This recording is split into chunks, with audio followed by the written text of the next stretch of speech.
मार्च को दिल्ली के मुख्यमंत्री अरविंद केजरीवाल जी को ईडी अरेस्ट कर लेती है।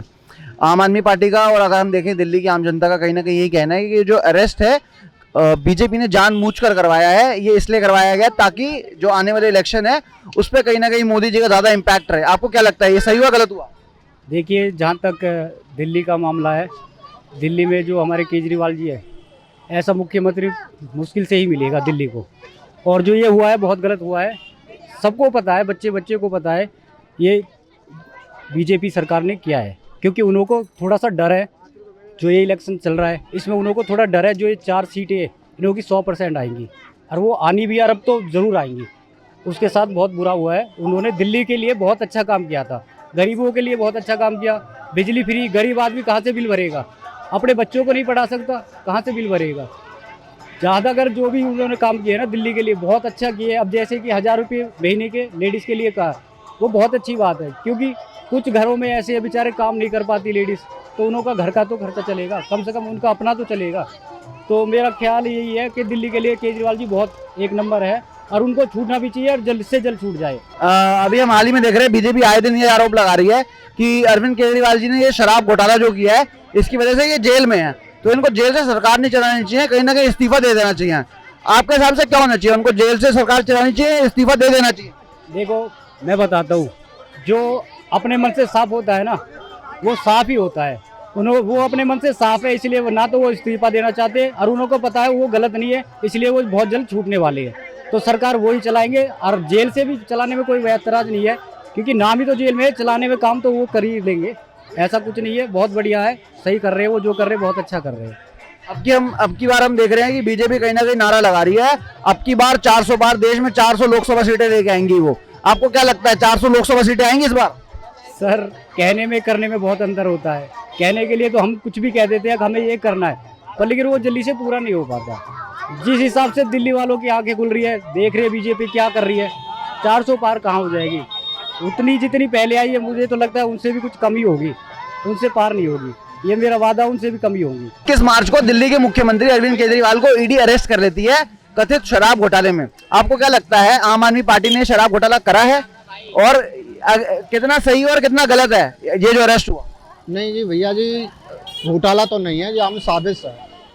हाँ, साजिश है ईडी की और बीजेपी मिलके। ऐसा आपको भी लगता है? ऐसा यूँ लगता है कि जो नेता है ना, कोई बड़ा अच्छा काम कर देता है गरीबों के लिए तो उन्हें बीजेपी सरकार को अच्छा ही नहीं लगता है। तो इसलिए वो दारू का घोटाला समझ लो, चाहे किसी का भी लगा दो, लेकिन वो ऐसा बंदा है ही नहीं, क्योंकि गरीबों का अन्नदाता है वो। अभी आपने बोला जो अच्छा काम करता है, ऐसा क्या अच्छा काम करा है आम आदमी पार्टी ने पिछले 10 साल में आपके लिए, आपके परिवार के लिए, दिल्ली की आम जनता के लिए?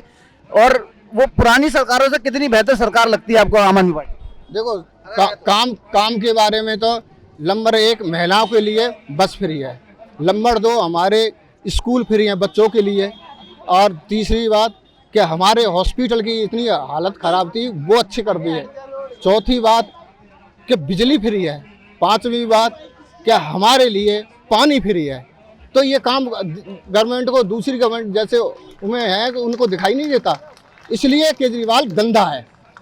जो अच्छे काम करता है ना वही आदमी गलत होता है। पड़ोसी को देख लो, तुम अपने पड़ोसी को देख लो, कोई उघड़ जाता है तो कहता है ये कहाँ से ला रहा है कमा के, कहाँ से चोरी करके ला रहा है, तो वो बंदा कहला जाता है खराब, जो अच्छा काम करता है। अच्छा। बेरोजगारी तो है, दिखाई दे रही है देश को, लेकिन उन्हें बीजेपी को, किसी मंत्री को, किसी को बड़ा कोई भी है पद पे, उनको दिखाई नहीं दे रही है।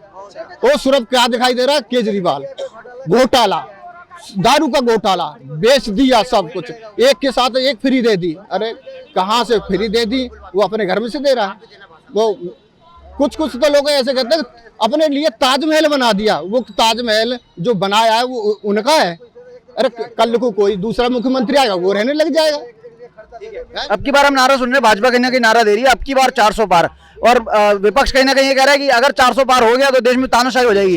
क्या लगता है 400 पार होगा? और तानाशाही वाली बात कितनी सही? नहीं, 400 पार का भी जो नारा है ना, इनका नारा हो सकता है, इनका पार भी हो सकता है। जो मशीन है हमारी, मशीन के हिसाब से जी बोलते हो, सेटिंग पहले करा दी हो, कोई पता नहीं है, 400 पार भी हो सकते हैं।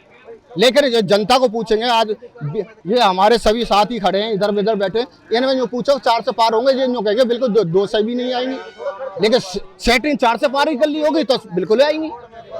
तानाशाही की बात पूछी थी मैंने, क्या लगता है देश में तानाशाही हो जाएगी अगर बीजेपी इलेक्शन जीत जाए तो? हाँ, तानाशाही है। पहले तो हमारा लोकतंत्री खतरे में, तानाशाही है, क्यों नहीं तानाशाही होगी। हम ये भी देख रहे हैं कि दिल्ली में इस बार आम आदमी पार्टी एक नारा दे रही है, वो कह रही है कि केजरीवाल की गिरफ्तारी, सिसोदिया की गिरफ्तारी, सत्येंद्र जैन की गिरफ्तारी का जवाब दिल्ली की जनता वोट से देगी। क्या लगता है ऐसा कुछ है? बिल्कुल है। नहीं, बिल्कुल हाँ, आसपास होती है। जो गरीब की जो वोट होती है ना, वो सच्चाई की होती है, ठीक है। और सच्चाई ये बोल रही है कि अब की बार बिल्कुल हाँ, केजरीवाल। हमको जो भी करा है बहुत बढ़िया करा है, हमारी कॉलोनी के लिए, हमारे स्कूल चद्दरन के तो स्कूल थे, बच्चे बीते थे, मैंने सारा कुछ कर दिया है जब से आए हमारे इधर को, इतना बताऊंगा। और जो भी है पानी, बिजली, लाइट, सारी कुछ उन्होंने सारी सुविधा दी है। और भी कभी कोई जीत जाए ना तो कभी कोई आया नहीं, सीधी बात यही है। हम जब करतार जी के जाएं तो वो जब ही आते हैं, संग देते हैं हमारी तो ये है, अगर बीजेपी होती तो हमारी तो ये झुग्गी भी ना रहती। अब ये हैं जब तक रह रही हैं, मैं ये कह रहा हूँ।